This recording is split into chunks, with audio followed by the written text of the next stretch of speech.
বুঝতে না পারলে বলো, আমি বলবো, এতে আমি একটু রাগ দেখাবো না। অন্য জায়গায় বললে আমার রাগ হয়, কথা বললে আমার রাগ হয়ে যায়, কিন্তু এটা আমি বুঝাতে এসেছি।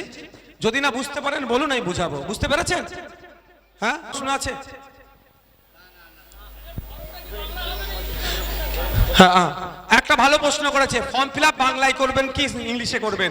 যেটাতে হাতের লেখা একটু পরিষ্কার থাকবে, যেটা আপনার ইংলিশ বাংলার মধ্যে আপনার হাতের লেখা যেটা ভালো এবং পরিষ্কার, সেটাতে করবেন। এতে কোনো ম্যান্ডেটরি নাই। এই ফর্ম ফিল আপ করতে গিয়ে আপনাকে দুটো কাজ করতে হবে। একটা কি হবে?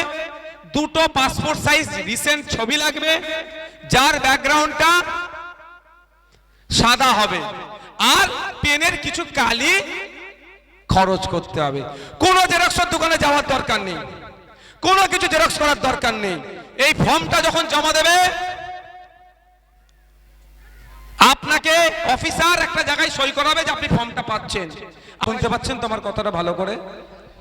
আপনাদের বাড়ি আসবে অফিসার কি করতে? এই রকম দুটো ফর্ম দেবে ভোটার পিছু। আপনারা যখন ফর্মটি নেবেন তখন কি করবেন? দেখবেন ওপরে লেখা আছে ভারতের নির্বাচন কমিশন, আর তারপরেই গণনা ফর্ম, তারপরে name and contact number of BLO, booth level officer. এই তিনটে লেখা প্রথমে থাকবে। এই নেম এন্ড কন্ট্যাক্ট নাম্বার, ভাই কারা কথা বলছে গো? একটা কথা না হয় বলে দিচ্ছি, name and contact number of BLO, অর্থাৎ আমার আপনার বুথের অফিসার কে, তার নাম আর ফোন নাম্বার, এটা যাচাই করে নেবেন। ইতিপূর্বে আমাদের নেতৃত্বদের কাছে আপনার এই বুথ নাম্বার কত ভাই? নিমকুড়িয়া শুধু নয়, শানপুকুর নয়, ভাঙড় বিধানসভায় যে কটা অফিসার আছে সবার ডিটেলস পাঠিয়ে দিয়েছি। আপনার বুথে আইএসএফ এর যারা নেতা আছে তাদেরকে জিজ্ঞাসা করবেন আমার বুথের অফিসার কেরা ইলেকশন কমিশন অফ ইন্ডিয়া পাঠিয়েছে, তাদের কাছে লিস্ট আছে, ওই লিস্টের সাথে এই লিস্ট একবার মিলিয়ে নেবেন আপনারা। মাথায় থাকবে ভাই, কারণ এই তৃণমূলকে আমি একটু ভরসা করি না। কারণ কালকে একটা খবর দেখছিলাম, নাম তোলার আতঙ্কে নাকি কে আত্মহত্যা করেছে। প্রত্যেকটা মৃত্যুই আমাদের কাছে বেদনাদায়ক, কিন্তু কোন মৃত্যুকে নিয়ে রাজনীতি করলে সেটা আমরা বরদাস্ত করব না। যে ছেলেটি মারা গিয়েছেন, আত্মহত্যা করেছেন, তার নাম শফিউল গাজী। সে নাকি এসআইআর আতঙ্কে মারা গিয়েছে, হতে পারে, কিন্তু কেন সে আতঙ্কিত হবে জানতে হবে। কিন্তু আমরা দেখলাম মিনাখাতে তার আব্বার বাড়ি, সে জামাই বাড়ি শ্বশুর বাড়িতে থাকতো। 97 সে হাড়োয়া বিধানসভার অন্তর্গত, তার 2002 সালে 97 নম্বর বিধানসভা হাড়োয়া, সেখানে ক্রমিক নাম্বার 345, তার বাপের নাম সত্তার গাছি, ভোটার লিস্টে তার বাপের নাম আছে। দেখুন কি বলছি, বুঝতে পারছেন না? তাহলে এই মৃত্যুটাকে নিয়ে রাজনীতি হচ্ছে। তাহলে যদি এই একটা মৃত্যুকে নিয়ে তৃণমূল রাজনীতি করতে পারে, তারপরে বলছি প্রত্যেকটা মৃত্যুই বেদনাদায়ক। কোনো মৃত্যুই ভালো মৃত্যু নয় আমাদের নজরে, সবটা আমাদেরকে ব্যথা দেয়, কিন্তু এটা নিয়ে রাজনীতি হচ্ছে।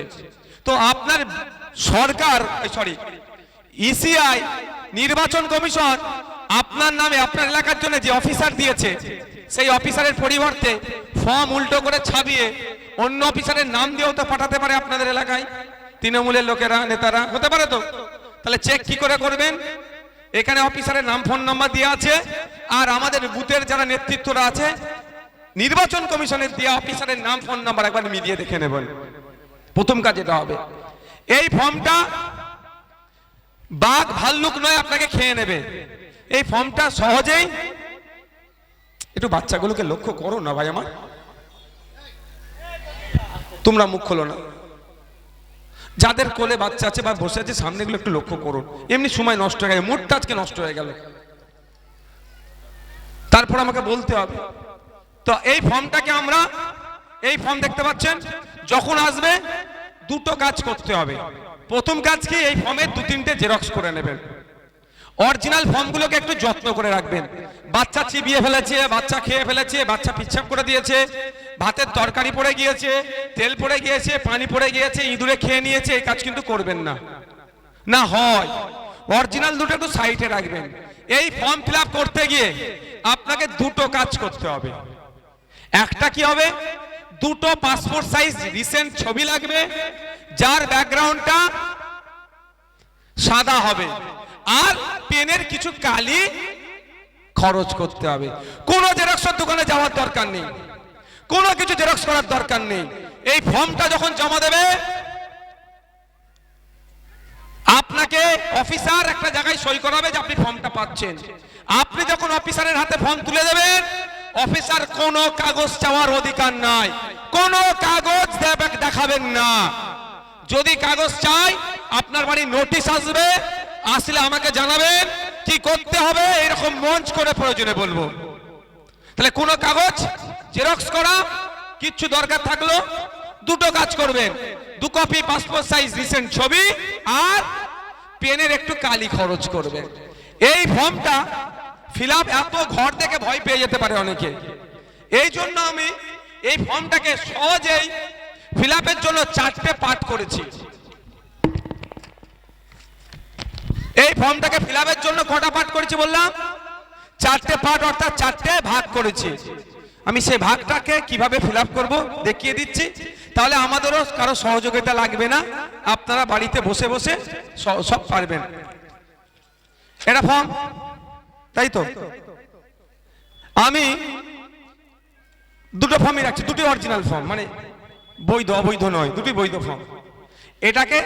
এটাকে ভাঁজ করবো, এটাকে বোঝানোর জন্য, ঠিক আছে?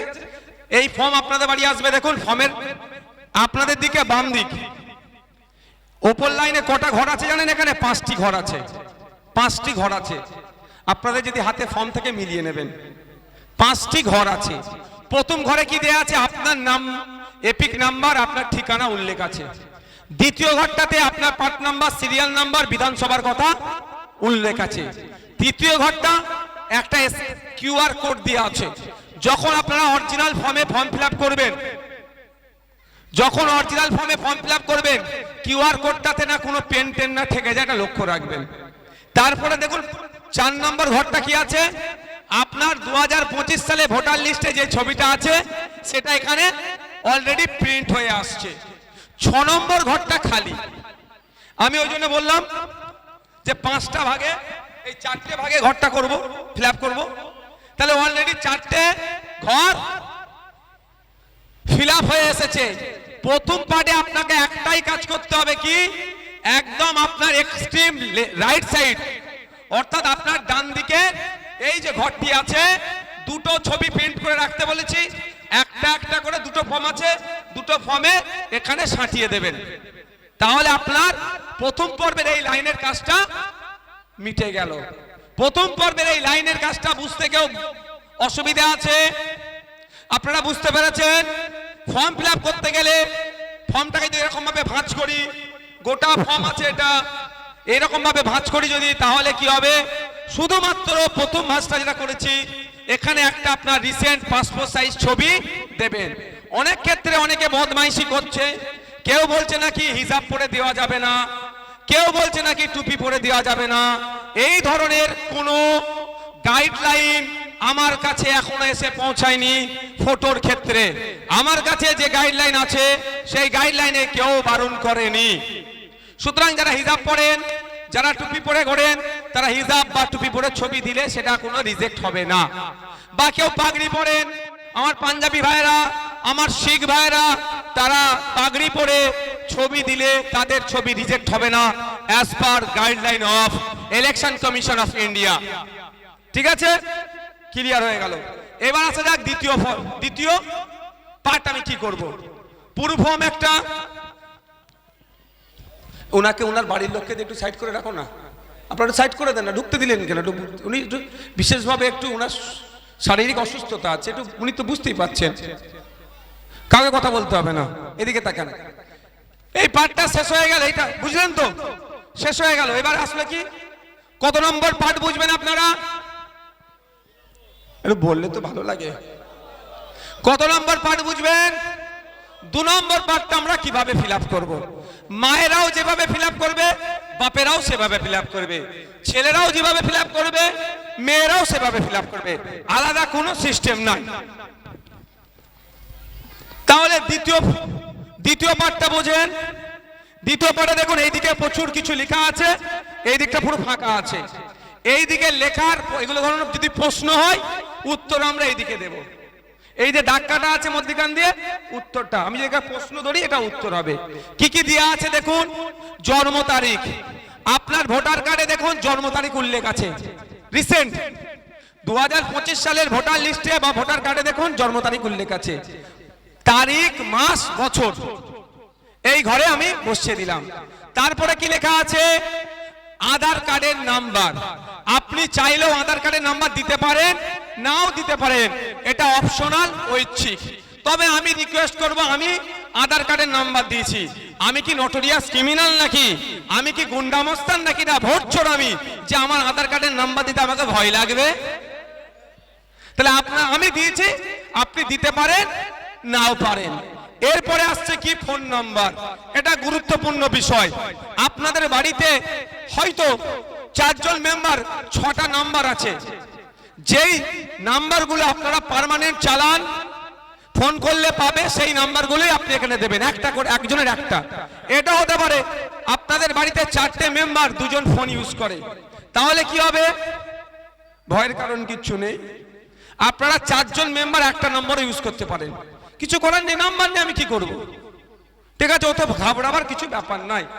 তবে যেই নাম্বার দেবেন সেই নম্বরে যদি কোনো সময় ফোন করে যেন ফোনে পাই, এটা আপনারা এটা মাথায় রাখবেন। তারপরে কি আসছে পিতা বা অভিভাবকের নাম। 2025 সালের ভোটার কার্ড আছে তো আমাদের হাতে, আছে তো? ওখানে পিতা বা অভিভাবকের যে নাম আছে এখানে বসিয়ে দেবেন। তারপরে কি পয়েন্ট আছে, পিতা বা অভিভাবকের, বাবু বসে পড়তে হবে নাহলে সাইডে দাঁড়াতে হবে। পিতা, ছেলেরা এদিকে সরে আসো, মহিলারা আছে, ছেলেরা সরে আসো, নাহলে বসে পড়ো ছেলেরা। পিতা বা অভিভাবকের এপিক নাম্বার দিতে হবে যদি থাকে। এপিক নাম্বার আপনারা জানেন কোনটা? জানেন কি বলুন না তাড়াতাড়ি। হ্যাঁ, রানুর ভোটার কার্ড আছে কাছে? হ্যাঁ, ভোটার কার্ড দাও, ফটাফট দাও। 2 রকম ভোটার কার্ড আছে, দুটোই চলবে, একটা এটা আর একটা এটা। আমি বিধায়ক বলে এটা স্পেশাল আমার নয়, এই ধরনের অনেকের কাছেই আছে, তাই না? দুটোই চলবে। এর এপিক নাম্বারটা কোথায় পাবেন? ছবির মাথায় 10 ডিজিট নাম্বার আছে, ছবির মাথায়, এটাকে এপিক নাম্বার বলে। এর এপিক নাম্বারটা কোথায় পাবেন? ছবি থেকে, ছবি আছে ঠিক বাম দিকে দেখবেন যেখানে গোল একটা অশোক স্তম্ভ দিয়ে আছে, হলোগ্রাম বলে, এর পাশেই দেখবেন নাম্বারটা দিয়ে আছে, যেমন CCR এই ধরনের দিয়ে আছে, এটা এপিক নাম্বার। বাপের এপিক নাম্বার থাকলে দেবেন, না থাকলে দেবেন না। তারপরে পয়েন্ট কি আছে, মায়ের নাম। ভোটার লিস্টে 2025-এ আমার মায়ের নাম যেটা আছে সেটা আমি বসাবো। তারপরের পয়েন্ট কি বলছে, মায়ের এপিক নাম্বার যদি থাকে তাহলে বসাবেন, না থাকলে বসাবার প্রয়োজন নাই। যাদের নাই ভয় পাবেন না, আমি বলছি আমার আব্বাজানের ভোটার 2002-এর এপিক নাম্বার ছিল, আমার আম্মাজানের নেই, তো কি আছে, চাপের কোনো কারণ নেই। যদি এপিক নাম্বার থাকে বসাবেন, না হলে দিতে হবে না। তারপরে কি বলছে, স্বামী বা স্ত্রীর নাম। যারা বিবাহিত পুরুষ তারা তাদের স্ত্রীর নাম লিখবে, মায়েরা ফিল আপ করতে হবে, আপনারা আপনাদের স্বামীর নাম লিখবেন। তারপরের পয়েন্ট কি বলছে, স্বামী বা স্ত্রীর এপিক নাম্বার যদি থাকে, আপনি বিবাহিত, আমাদের রাইনুর বিবাহিত, ওর স্ত্রীর নাম এখানে লিখবে, আর ওর স্ত্রী যখন ফিল আপ করবে স্বামীর জায়গায় ওর নাম, রাইনুরের নাম লিখবে। তার এই 2 নম্বর পার্টের লাস্ট পয়েন্টটা কি বলছে, স্বামী বা স্ত্রীর এপিক নাম্বার যদি থাকে দেবেন, না হলে দেওয়ার প্রয়োজন নাই। 2 নম্বর পার্টটা বুঝতে পেরেছেন? এটা টোটাল ফর্ম। ফার্স্ট পার্ট একটা ছবি, সেকেন্ড পার্টে এগুলো ফিল আপ। কারো 2 নম্বর পার্টের বুঝতে অসুবিধা হয়েছে? যারা যারা বুঝতে পেরেছেন আর একবার হাত তুলুন। আমি একটু ক্লাস নিচ্ছি তো, কিছু ব্যাপার নেই। বাক্যে খাঁচাই ভরবো বলেছিলাম, ফার্স্ট পার্ট আর সেকেন্ড পার্টে কারো অসুবিধা হবে? বাক্যে খাঁচাই ভরার জন্য কি করতে হবে? খাঁচা তৈরি করতে হবে। প্রথম আর দ্বিতীয় পর্ব যখন আমি ফিল আপ করে দিয়েছি, খাঁচার 50% কিন্তু তৈরি হয়ে গেছে, আর 50% তৈরি করে বাক্যে এসআইআর কে খাঁচাই বন্দি করে দেবো, আজকে দেবেন খাঁচাই বন্দি হয়ে যাবে। এরপরে আসা যাক কি 3 নম্বর আর 4 নম্বর পার্ট। 3 নম্বর 4 নম্বর পার্ট ফর্মের বাম দিকে এখানটা দেখতে পাচ্ছেন, ফর্মের বাম দিকে এখানটা যেখানে লেখা আছে সর্বশেষ এসআইআর এ নির্বাচক তালিকায় থাকা নির্বাচকের বিবরণ, এটা হচ্ছে 3 নম্বর ফর্ম। তার পাশেরটা 4 নম্বর, এটা দুটো আলাদা পার্ট। এবার এইকে কিভাবে পূরণ করবেন, এখানে অনেকে গুলিয়ে ফেলে, এটা একটু ঠান্ডা মাথায় শোনার চেষ্টা করুন। ফার্স্ট পার্টে সবাই ফিল আপ করবে, সেকেন্ড পার্ট সবাই ফিল আপ করবে, থার্ড আর ফোর্থ, এই থার্ড আর ফোর্থ আমি ভাঁজ করে নিয়েছি। বাম দিক আর ডান দিক কারা কারা ফিল আপ করবে, যে বাম দিকে ফিল আপ করবে তাকে ডান দিকটা করতে লাগবে না, যে 3 নম্বর পার্ট করবে তাকে 4 নম্বরটা করতে লাগবে না, আর যে 4 নম্বর করবে তাকে 3 নম্বরটা করতে লাগবে না। এবার হচ্ছে প্রশ্ন 3 নম্বর কারা করবে, 4 নম্বর কারা করবে। 3 নম্বর 2002 এর ভোটার লিস্টে যাদের নাম আছে তারা ফিল আপ করবে। মাথায় আসছে কি বলছি?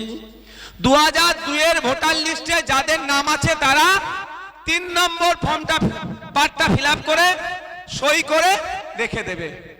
আর যাদের 2002 এর ভোটার লিস্টে নাম নাই তারা কি করবে, 4 নম্বর পার্টটা ফিল আপ করবে, 3 নম্বর পার্টটা ফিল আপ করার দরকার নাই, সই করবে করে বিএলও আসবে, স্ট্যাম্প মেরে ফর্মটা রেখে দেবে। এবার কিভাবে ফিল আপ করতে হবে আমি আমার দিয়ে উদাহরণ দিই। প্রথমে আমার 2002 এর ভোটার লিস্টে নাম নাই, অনেকের এখানে আছে 2002 এর ভোটার লিস্টে নাম নাই, তাহলে তারা 3 নম্বর ঘরটা 3 নম্বর পার্টটা একটু বলুন, একটু জোরে বলুন। 3 নম্বরটা করতে লাগবে না যাদের 2002 এর ভোটার লিস্টে নাম, আর যার 2002 এর ভোটার লিস্টে নাম আছে সে কি করবে, সে 3 নম্বরটা করবে। এবার আপনাদের বলি 3 নম্বরটা ফিল আপ কি করবে, দেখুন এখানে লেখা আছে কি, দেখুন এটা তো 3 নম্বর ঘর, ফর্ম থেকে লেফট সাইড ওখানে দেখুন নির্বাচকের নাম অর্থাৎ ভোটারের নাম, আপনার নাম, তারপরে এপিক নাম্বার যদি থাকে দেবেন, না থাকলে দেবেন না, তারপরে আত্মীয়র নাম, ওখানে আপনার আত্মীয় আছে, এই তো ফর্ম আপনার, কোথায় গেল রে বাবা, এই তো 2002 সালের ভোটার লিস্ট, তো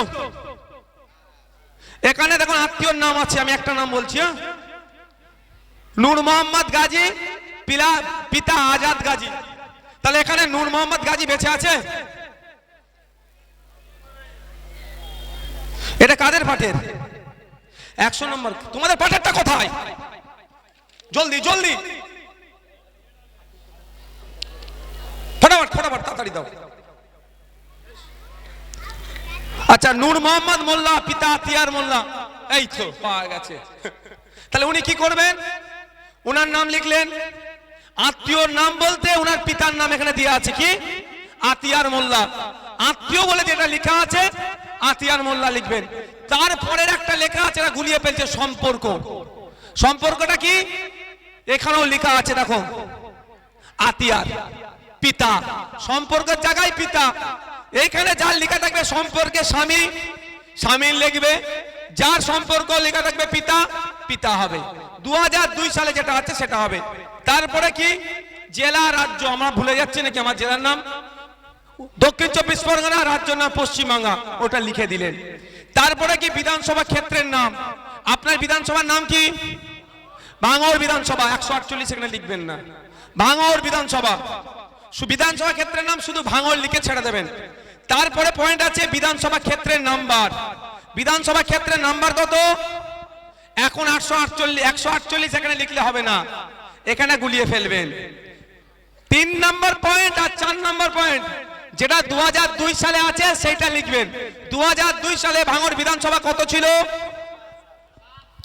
107, অর্থাৎ এই লিস্টে যেটা আছে নামের বানান ভুল আর যাই হোক সেটা ধরে নিয়ে এসে এখানে দিয়ে দেবেন। 2002 সালে অংশ নাম্বার অর্থাৎ পার্ট নাম্বার যেটা ছিল বসিয়ে দেবেন, ক্রমিক নাম্বার যেটা ছিল সেটা বসিয়ে দেবেন। এখন আপনার পার্ট নাম্বার ক্রমিক নাম্বার চেঞ্জ হতে পারে, কিন্তু 2002 এ যেটা ছিল সেটা বসিয়ে দেবেন। 3 নম্বর পার্ট বুঝতে কারো অসুবিধা হয়েছে? মায়েরা বুঝতে পেরেছেন? বাপেরা কারো বুঝতে অসুবিধা হচ্ছে? চেয়ারে হাঁটা দিতে তো, চেয়ারে হাঁটা। কারো বুঝতে অসুবিধা হচ্ছে? বুঝতে না পারলে বলো, আমি বলবো। এতে আমি একটু রাগ দেখাবো না। অন্য জায়গায় বললে আমার রাগ হয়, কথা বললে আমার রাগ হয়ে যায়, কিন্তু এটা আমি বুঝাতে এসেছি। যদি না বুঝতে পারেন বলুন, আমি বুঝাবো। বুঝতে পেরেছেন? হ্যাঁ। 3 নম্বর পার্ট কমপ্লিট হয়ে গেলে কি করবেন? সিধে চলে যাবেন কোথায়? 4 নম্বর আর ফিল আপ করার দরকার নাই। যার 3 নম্বর পার্ট ফিল আপ হবে সে আর 4 নম্বর করবে না। এই দেখুন ফর্মের এখানটা, এই জায়গাটায় তাও বলে দিচ্ছি, নির্বাচক বা পরিবারের যে কোনো সাবালক সদস্যের স্বাক্ষর বা বামাদের বৃদ্ধাঙ্গুলের স্ট্যাম্প ছাপ বলা আছে। আত্মীয়তার ধরন উল্লেখ করুন তারিখ সহ। তাহলে আপনি পুরো ফর্ম ফিল আপ করলেন, 1 2 3 করে এখানে সই করলেন, সই করে তারিখ দিয়ে রেখে দিলেন ফর্ম। এবার 2002 সালে ভোটার লিস্টে নাম নাই, কি হবে? আপনার আব্বার নাম খুঁজুন, আপনার আম্মার নাম খুঁজুন, আপনার দাদুর নাম খুঁজুন, আপনার দাদির নাম খুঁজুন। এই 4 জনের কারো একজনের নাম এসেলে 4 নম্বর ঘরটা ফিল আপ হবে। বুঝতে পারছেন? আপনারা বুঝতে পারছেন তো? এই যারা ফর্ম ফিল আপ করবে, বুঝতে পেরেছো? বুঝতে পারছেন বাবু? ঠিক আছে। ঠিক 4 নম্বরে কি কি আছে? সহজ। যারা আপনার আব্বার পেয়েছেন, আপনার আম্মার পেয়েছেন, আপনার আব্বা আম্মা কারো পাননি, দাদরটা খোঁজেন। 2002 কিভাবে খুঁজবেন? আপনার বুথে আমার ছেলেরা আছে, রেডি আছে একদম। আমাদের ছেলেদেরকে বলবেন, ও খুঁজে আপনার বার করে দেবে। ঠিক আছে? সেখানে নাম দিলেন, ওই 2002 যেটা লেখা আছে সেটা ফিল আপ করলেন। আত্মীয়র নাম, আত্মীয় সম্পর্ক 2002 লিস্টে আছে। এক কথায় 2002 সালে যা আছে 4 নম্বর ঘরটায় বসিয়ে দিলেন। তারপরে সই করলেন, সই করে ফর্ম রেখে দিলেন। আপনার বাড়িতে যত সময়ে বুথ লেভেল অফিসার আসবে, আপনি কি করবেন? তাকে ফর্ম দেবেন। দুটো ফর্ম দিলেন, দুটোইতে ফিল আপ করলেন, দুটোইতে ফিল আপ করলেন। দেওয়ার পরে ও একদম অফিসার, দেখুন এখানে লেখা আছে বিএলও এর স্বাক্ষর। অফিসার এখানে, আপনি এইটা ভুল করবেন না। লড়াই কিন্তু এই কাগজটাকে নিয়ে হবে, লড়াই এই কাগজটাকে নিয়ে হবে। এই কাগজ আপনার হাতে থাকলে ওই নোটোরিয়াসকে মিলান কেন, দিল্লির মোদি বাবু আপনার ভোটকে কাটতে পারবে না। ওর লড়াই আমি লড়বো, রাইনুল লড়বে, এই বাবুলা লড়বে, মঈনুদ্দিন মোল্লা তো নাকি, মঈনুদ্দিন মোল্লার মা লড়বে, ওর আব্বা লড়বে, ওর চাচা লড়বে, আমরা লড়বো। এই জন্য আপনি এখানে অফিসার যখন আসবে কাগজ দেবেন, নিজের চোখে দেখে নেবেন, একটা সিল মারবে আর সই করবে। একটা কপি উনি নিয়ে চলে যাবে, একটা কপি আমরা নেব। তবে সিল সই যখন করবে ওনাকেও বলবে তারিখটা বসিয়ে দেন। কাজ শেষ, কাজ শেষ। নিয়ে আপনি এটা কি করবেন? একটা দুটো ছবি তুলে রাখবেন, আর এইটারও একটা দুটো জেরক্স করে রেখে দেবেন। তবে অনুরোধ করছি একটাই আপনাদের, এইটা যেন ওই বাচ্চাদের হাতে দেবেন না, ছিঁড়ে ফেলবে, খেয়ে ফেলবে, হ্যান করবে, ত্যান করবে, বা ইঁদুরে খেয়ে ফেলেছে, কাজ করবেন না। একটু যত্ন করে রাখবেন। মাথায় ঢুকলো? এই সম্পর্কে কারো প্রশ্ন থাকলে জলদি করে বলুন। বাকিটা আমি আবার একটু কিছু বলবো। কারো কোনো প্রশ্ন আছে? হ্যাঁ, একটা ভালো প্রশ্ন করেছে, ফর্ম ফিল আপ বাংলায় করবেন কি ইংলিশে করবেন? যেটাতে হাতের লেখা একটু পরিষ্কার থাকবে, যেটা আপনার ইংলিশ বাংলার মধ্যে আপনার হাতের লেখা যেটা ভালো এবং পরিষ্কার, সেটাতে করবেন। এতে কোনো ম্যান্ডেটরি নাই। বলো বলো বলো। যা আছে আপনি বসাবেন। জন্ম তারিখ আমি দিয়েছি, অফিসার ভুল করেছে, যেটা আছে আপনি সেটা বসাবেন। আপনাকে কি বললাম, আপনার যেটাতে সুবিধা হবে সেটা করবেন। তবে জন্ম তারিখ যেহেতু আধার কার্ডের ডিটেলস দেওয়া হচ্ছে, বাবু ভোটার কার্ডে জন্ম তারিখ না থাকলেও আধার কার্ডের ডিটেলস দেওয়া হচ্ছে, তো ওখানে জন্ম তারিখ আছে, পুরোটা বসিয়ে দেবেন, তার জন্য কাগজ চাইলে দিয়ে দেবো। এই 2002 লিস্টে তার বাপের নাম ছিল কালু মোল্লা, তারপর তার ঘরের সঙ্গে ছেলেপিলে মেয়েদের সমস্ত ডকুমেন্টে তার বাপের নাম হয়েছে মোজাম্মেল মোল্লা। আমি বিষয়টা জানি, এটা আমি আপনাদের বলি, এটার আগেও আমি বলছি 2002 সালে আপনার আব্বা তো কালু মোল্লা, তার আব্বা তো নাকি অন্য কেউ তো নয়। এভিডেভিট করেছিল, খোঁজ নিলে পাওয়া যাবে, সেই সময় কালু মোল্লা থেকে অমুকে এসছে। আমি আপনাদের একটা কথা বলি, এটা গেল 2002 সালে যাদের আছে বা যাদের বাপ মা দাদু দাদির আছে তারা পার হয়ে গেল। এবার আসা যাক 2002 সালে আমার নাম নেই, আমার বাপের নাম নেই, আমার মায়ের নাম নেই, আমার দাদুর নাম নেই, আমার দাদির নাম নেই, তাহলে কি হবে? কি হবে? হ্যাঁ হ্যাঁ, কি বললে বাপ বলো? এইটা মাথা থেকে আগে সরিয়ে দাও। এটা মোদি আর মমতা মিলে করছে এই চক্করটা। আপনার ভোটার লিস্টের নাম না উঠলে আপনি বিদেশি নাগরিক হবেন না। এখানে তাহলে লেখা থাকতো, কি লেখা আছে বলুন তো? গণনা ফর্ম। এখানে লেখা নাই আপনি ভারতীয়কে ভারতীয় নয়, এটা প্রমাণের। এটা মাথা থেকে সরিয়ে দেন, এটাই ভুল বুঝাচ্ছে মোদি মমতা। ওইদিকে শুভেন্দু অধিকারী আর অভিষেক ব্যানার্জিরা মিলে আমাদেরকে পাগল করে দেওয়ার চেষ্টা করছে। ইলেকশন কমিশন অফ ইন্ডিয়ার রাইট নাই, অধিকার নাই আপনার সিটিজেনশিপ প্রুফ চাওয়ার। ইলেকশন কমিশন অফ ইন্ডিয়ার কাজটা কি?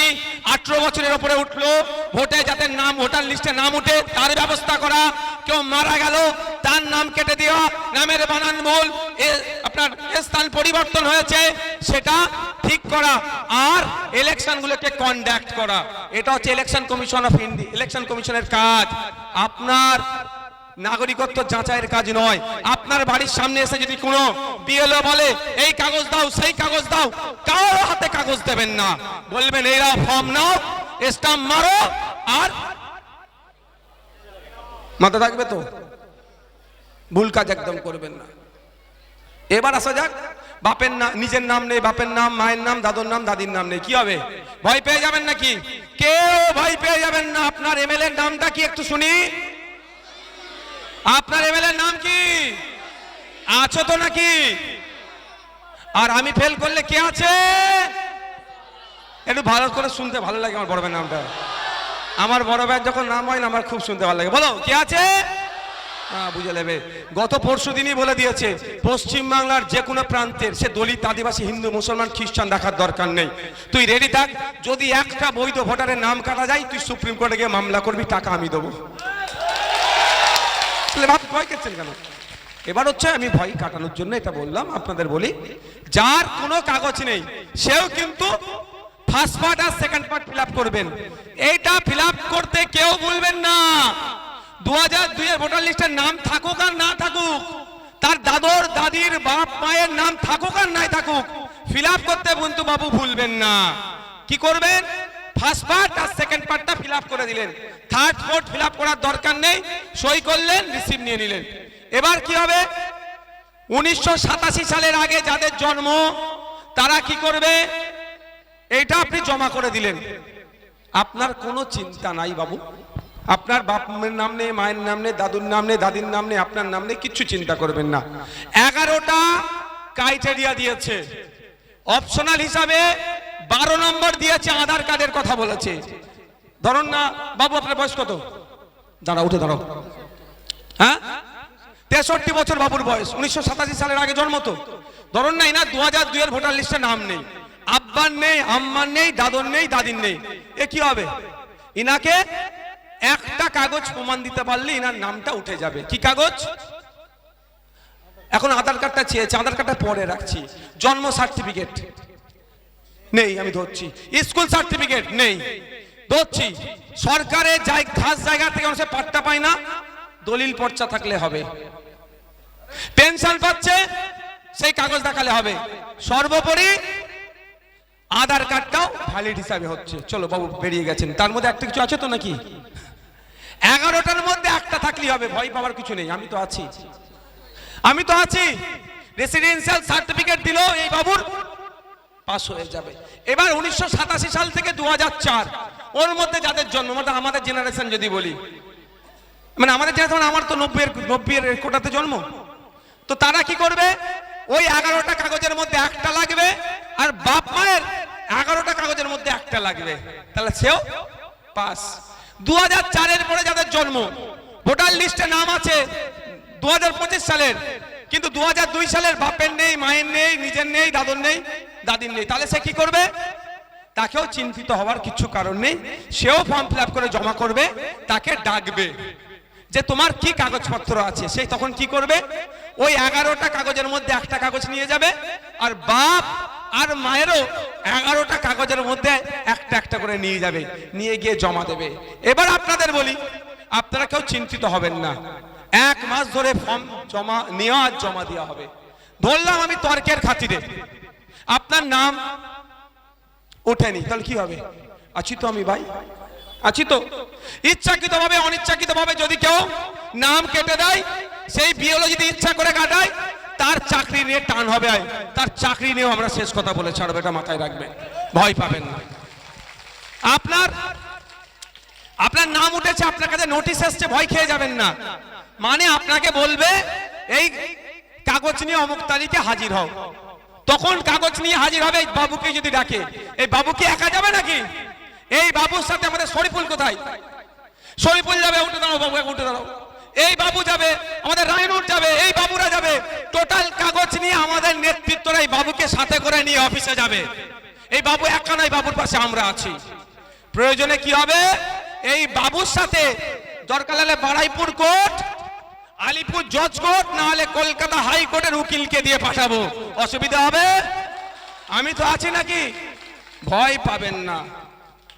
আর এরপরও যদি 7ই ফেব্রুয়ারি ফাইনাল লিস্ট পাবলিশ হবে, এই বাবুর নাম উঠেনি, চলো, তার জন্য তো আমি আছি। সুপ্রিম কোর্টের ফ্লাইট ধরার টাকা পয়সা, কেসের টাকা কে দেবে বলেছে আমাকে, তাহলে ভয় পাওয়ার আর কিছু দরকার আছে, ভয় পাবেন না। তবে যদি যারা বাড়িতে বসে ফর্ম ফিল আপ করবেন, তাদের কাছে করছি যে আপনারা প্রথমে ফর্মটাকে জেরক্স করে নেন, জেরক্স 2-3 কপি করে নেন, বাড়িতে বসে চেষ্টা করুন। আমার তো ইউটিউবে তোমার আপনার কি বলে ফেসবুকে তো আমি লাইভ দিচ্ছি এখন চারি জায়গায়, আমি ফেসবুকে এমনি লাইভ দিই না সচরাচর, ওই ভিডিওগুলো দেখুন কিভাবে ফিল আপ করতে পারছে, মানে স্টপ করুন, দাঁড় করান, শুনুন, একটু ফিল আপ করুন, আবার ভিডিও দাঁড় করান, শুনুন, আবার ব্যাকে দেন, 10 সেকেন্ড 15 সেকেন্ড ব্যাকে দেন, কি বলছি শুনুন, ফিল আপ করুন। আমি নয়, এই ধরনের অনেক সচেতন মানুষ, সমাজ সচেতন মানুষ পোস্ট করেছে, তাদেরগুলো দেখেও আপনারা করবেন। তবে নটোরিয়াস ক্রিমিনালের একটা মিথ্যা কথার জবাব তো দিতে হবে ভাই, যে আমাদের বাড়ির যেই